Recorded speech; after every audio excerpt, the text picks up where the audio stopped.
आज कौन जयंती है? किसको किसको मालूम है? तो सबको मालूम है इधर में।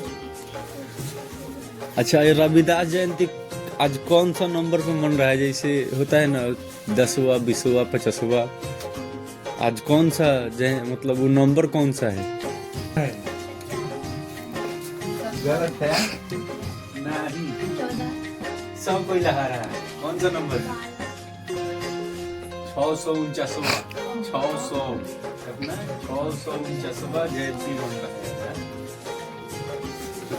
है। रविदास जी को काहे जयंती मनाया जाता है? वो मैंने वो क्या करते थे अपने जीवन में? वो इतना जानते थे कि भक्ति में बहुत पावर है। वो जितना काम किए उससे लोगों का भला हुआ, इसीलिए उनका जयंती मनाया जाता है। क्या तो याद रखिए, कौन सा जयंती मन रहा है आप? वो कौन सा नंबर वाला? 4 सुंदर 6 सुंदर।